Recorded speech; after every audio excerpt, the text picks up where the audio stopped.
What's up, everybody? Welcome to another edition of Established Run's NBA Injury Report Analysis Show. I'm Drew Dinkmeyer here with Mike Gallagher. Walk you through a short and sweet 3-game slate. Mike, how are you doing?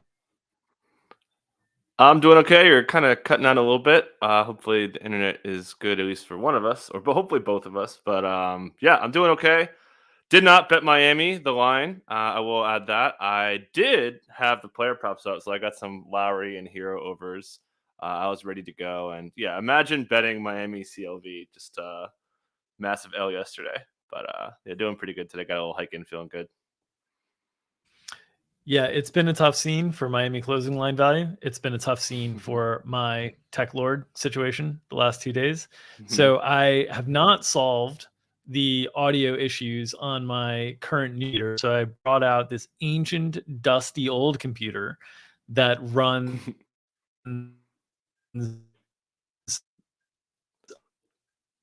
yeah, you're cutting in or out, or I'm cutting in and out. You're kind of losing you a little bit. The speed of a snail. Yeah, I think it's showing because if anybody in chat, is it Dink's internet or mine? Do I sound okay? Because something's definitely going on. But yeah, I don't know if I can. It's all right. We are having major tech board issues again. I think it's Dink. Okay, Dink's gone. All right, guys. We got to get people call me Silva at the NBA. Apparently, it's not. But okay, cool. So Dink will be back. He's going to try to come back here, but let's talk Miami. Like I said, I didn't bet CLV. I knew it was coming. I was pretty confident that Jimmy was going to sit because also the Victor Oladipo stuff.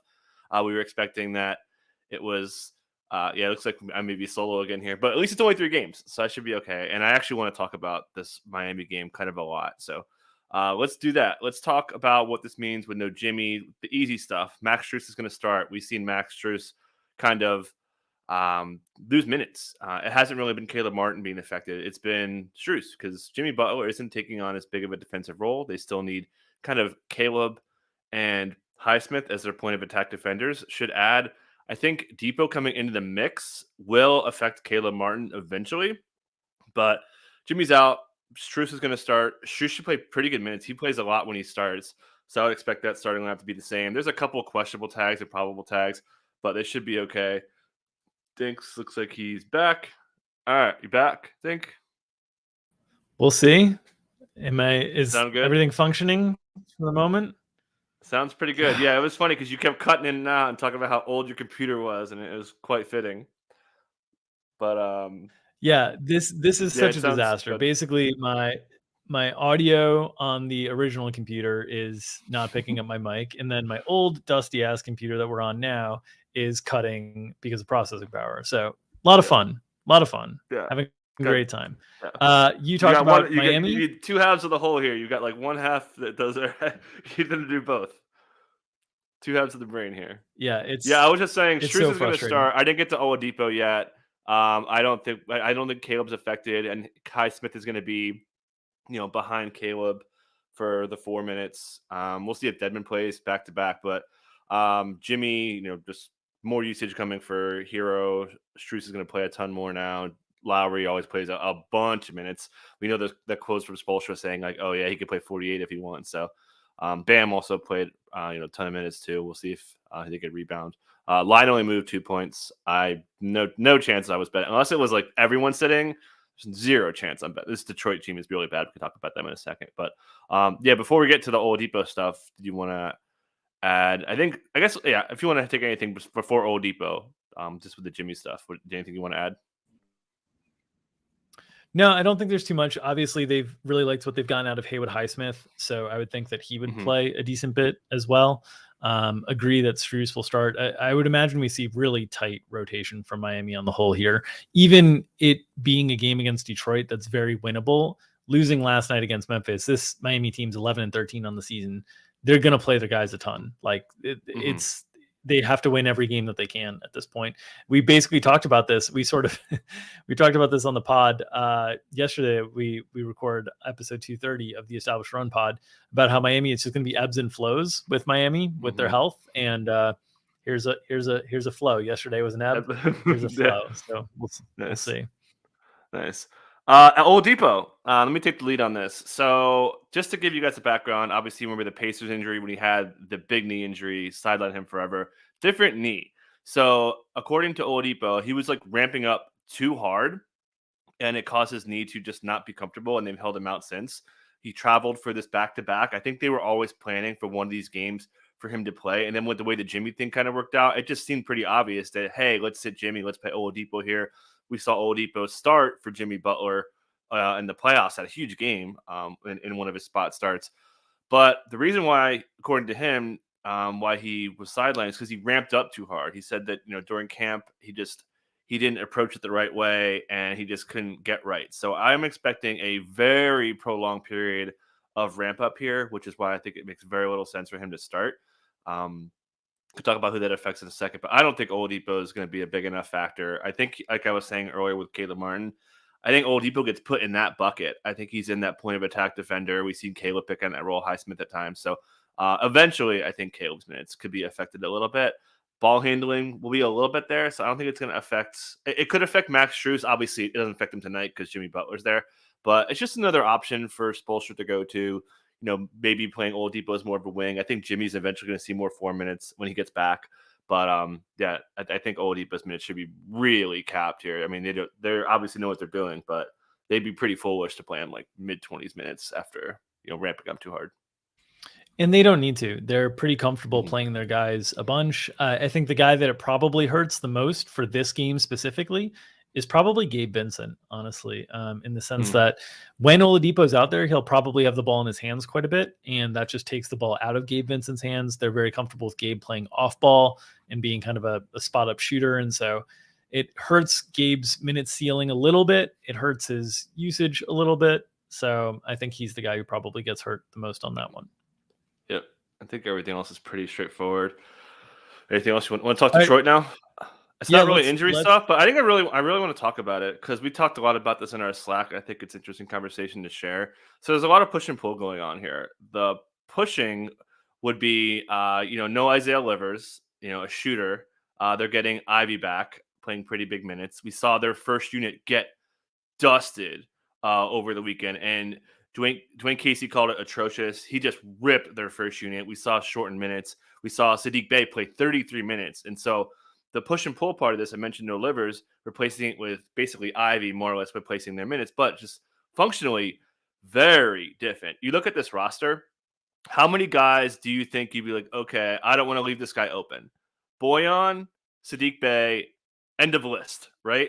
So I think considering spacing, especially against Miami where you want to shoot a lot of threes, I think we're going to see a little bit more overlap of Boyan and Saddiq Bey than we've seen over the last 3-4 games since he's been coming off the bench. So I think Saddiq Bey's minutes could be really high, and I think Bagley could be a little bit on thin ice. So definitely we talked a lot about this because we saw him play very few minutes earlier, which again I think that was more of Livers just being in his way than some of the other players. So I think Saddiq Bey, even though he's going to come off the bench almost certainly, I think he could play a lot. And we do like to play 3-point shooters against this Miami team. But we'll see if Bagley gets kind of doghoused. Obviously, I think Boyan's certainly fine. Stewart's probably fine. Ivy, Killian Hayes, I think could get doghoused a little bit. I don't think they would bench Ivy, but yeah, there's something to watch here for the Detroit Pistons because Casey really let that first unit have it for just, look at this. Look at that. Minus 29 in 24 minutes. They just got completely wrecked. Yeah, and the big problem for Bay has been basically that since the end of last year, since they acquired Marvin Bagley, they decided they were going to treat Isaiah Stewart as largely a 4. Now, early in the season, because of the injury to Bagley, they had Stewart playing the 5. But once Bagley came back, Stewart's been pretty much a pure 4. And that, along with Bogdanovich being the pure 3, has really cut up the minutes for Saddiq Bey. So the question is, how do they get away from this stuff?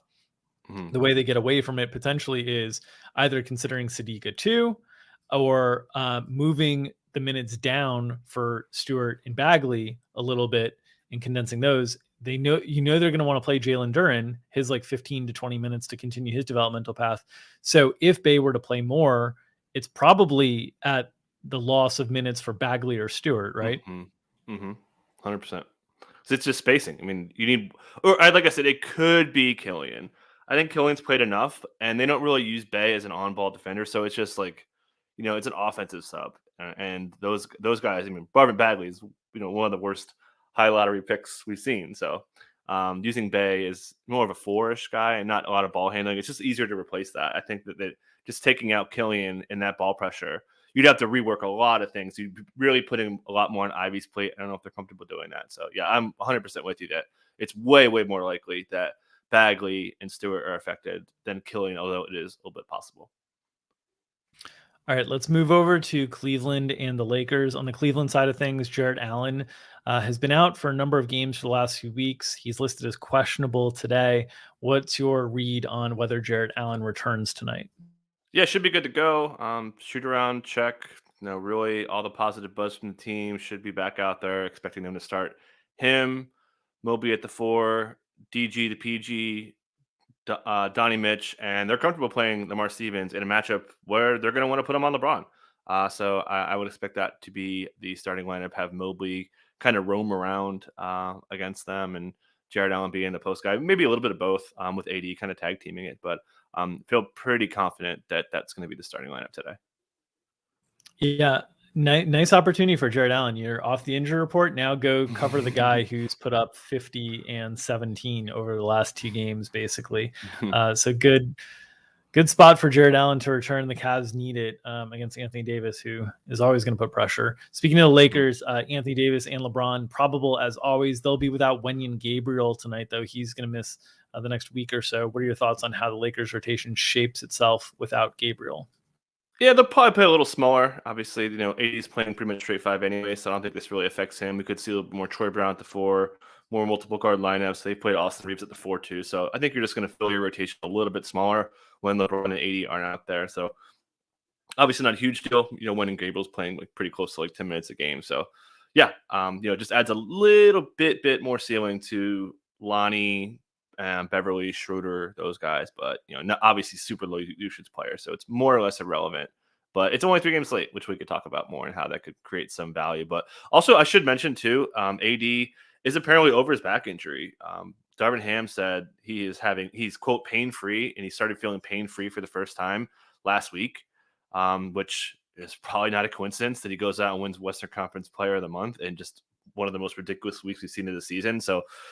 He also had a quote that they are going to, quote, feed AD, feed AD, feed AD as going forward. And LeBron said, too, he's like, hey, he's got everything going. He's going to be the guy. So, yeah, it's Anthony Davis season. Shout Chris Laffick is this guy. He's been, although I feel like this happens a lot. We're like, oh, AD's back. And then, I'm not even going to finish my sentence, but I'm sure you know where I'm going. So hopefully we get a lot of Anthony Davis on the court and no underdog locker room tweets today.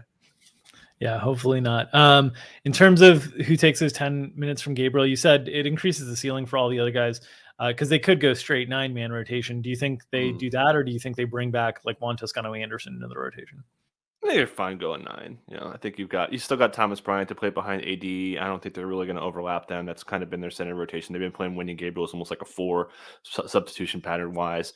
They run him, with Westbrook and that double big lineup with Bryant, which has worked pretty well. So yeah, a little bit more is just, I don't think they would run Bryant would be unaffected. Maybe a teensy more just for the Westbrooks, Reeveses, Lonnies, Schroeder's, Beverly's of the world, and then maybe even LeBron, just like a minute or 2 more, possibly.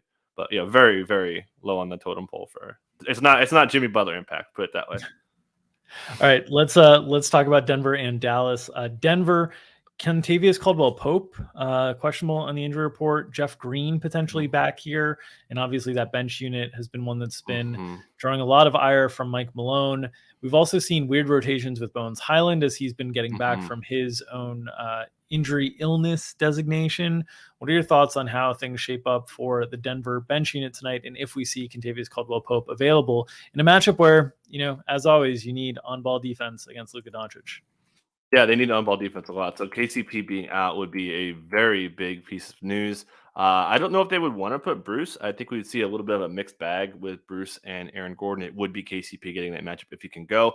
Very little on this information-wise with the wrist injury. I haven't seen anything to affect see how he does. Wrist sprain, it's not soreness. That certainly makes you perk up and gives you some pause for concern.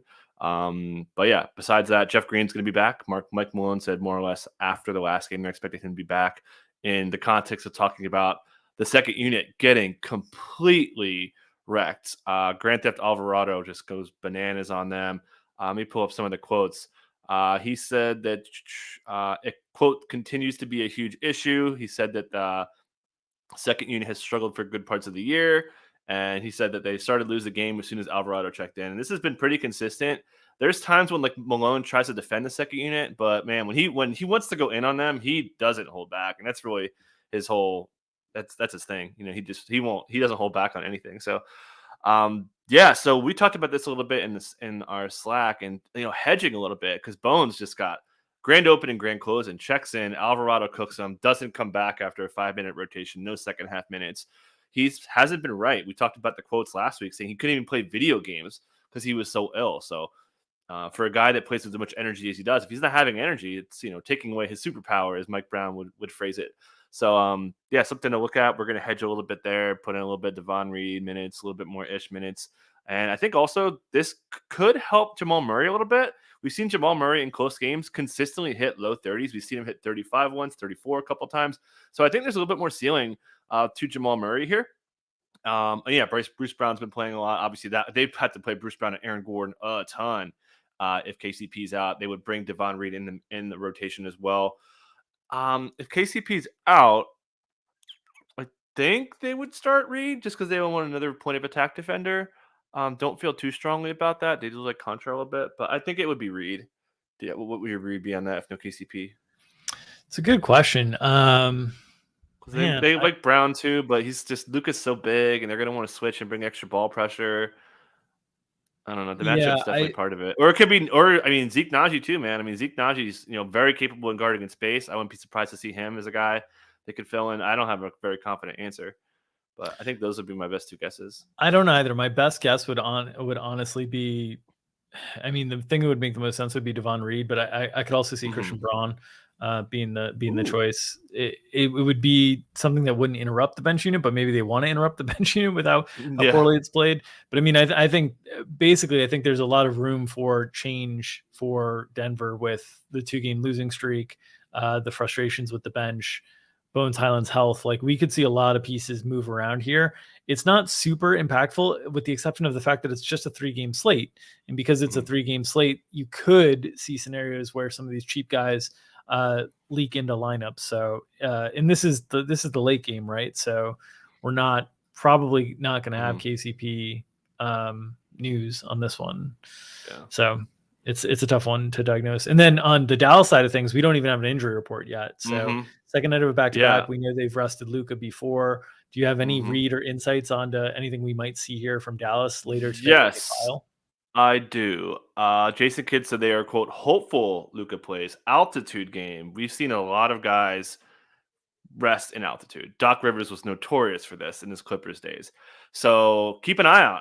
I'm expecting him to play. Their minutes were down. They blew out the Suns last night. That's huge for keeping him out there. Only played 29 minutes. Just lit the Suns on fire last night. They were throwing all these defenses at him, and he just killed them. So yeah, the only takeaway for that would be, I think they would either just list him or not. I don't think they would play that game. We saw last time they listed him as out. So I think the takeaway here is, if you're listening to this and you bet, be ready. Like I talked about with the Miami stuff and how I was able to get that in 10 minutes from now, there's a chance we see Luka. You could maybe bet some Spencer Dinwiddie stuff and so on. Tim Hardaway Jr. too, just not injury note, but man, Jason Kidd pulling the right levers here, because starting THJ, who we talked about ad nauseum, guy is shooting like low 30s. He's kind of busted out, playing extremely well. And Jason Kidd was asked about it. He's like, no, ask him why he's shooting better. And he said he's, quote, killing it right now. So Tim Hardaway Jr.'s minutes look to be very, very strong. And Mavs are, kind of coming around after missing so many shots. But yeah, bottom line, just keep your eyes peeled for injury reports on the Mavericks. Yeah, so the injury reports come at the 30-minute mark each and every hour.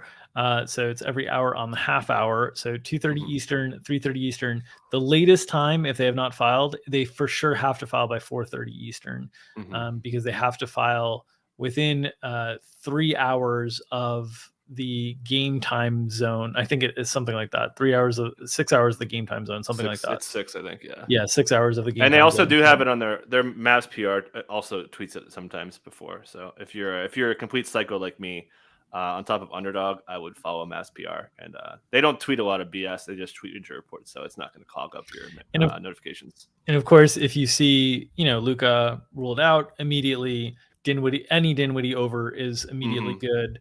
Christian Wood over is probably good too, but Dinwiddie over is for sure good. And then probably any Denver line, money line spread is probably good in that scenario. They're not Miami, so yes. All right, dude, I needed a hike so bad today. My tilt level, like Levitan is he never tilts. I feel like he says. I was tilting so hard last night, man. I can't believe I lost another Miami CLV bet. It's just over and over again. It's like the results over process situation. I'm still dealing with it here a little bit, and I didn't bet it today. I was like, all right, I know Jimmy's not going to play, but I'm not even going to go there. Maybe I'll bet the other way. Maybe I'll go Miami -6.5 now. Yeah, you can Anyways, go thank you for letting me. Full George Costanza. Yeah. Just do the opposite of every intention you ever have in your body. Yeah, I mean, you've said before that you would never bet the Wolves again, and that lasted about a week. So we'll see. Well, I bet against them over the weekend. I live bet them to lose, and I feel like whenever I bet against the Wolves, I think 4 times. I think I've won all 4. So I got to stick to that. Yeah, I mean, just betting against the Wolves is a printing press these days. Yeah, for sure. But yeah, all right, that'll do it. Just a 3-game slate. We'll be back for a very large slate tomorrow. If you're interested in following us for more DFS coverage, myself and Mike Gallagher, and hopefully a functional computer and microphone, will be behind the paywall at 5 o'clock Eastern tonight. It will be my mission to solve this problem within the next few hours. We'll see if we can do that. Lighter slate, fewer props for me to grind through, so I should be able to have the time to figure it out. If you are uninterested in paid subscriptions with Establish the Run, you can always support us by supporting the people who support us. You can go over to underdogfantasy.com where they are running plenty of cash prizes. Oh my God. Sorry, I'm a disaster without my read, clearly. Yeah. Support the people who support us. This show is brought to you by our good friends at Underdog Fantasy, who have plenty of NBA contests running for cash prizes, along with NFL contests, including playoff contests as well. If you're a subscriber at Established Run, you can use our tools to compare ETR projections to play against their fantasy pick'em lines. Make sure to use the promo code ETR at deposit bonus to get your $100 deposit match. They'll match the first $100 deposited by you with the promo code ETR at underdogfantasy.com. Just a tough day at the office for me. I think we only 3 games today. Yeah, thank God. If you would like to support this great content, I get it if you don't want to. It's been rough today. So you really don't need to circulate this one in the algorithm. Yeah. But it's don't thumbs down though. No thumbs down though. Just don't thumbs down us. But you shouldn't even press the like button today. This was a disaster. We'll look for your likes tomorrow. We'll see you then. Good luck, everybody, tonight. Take care.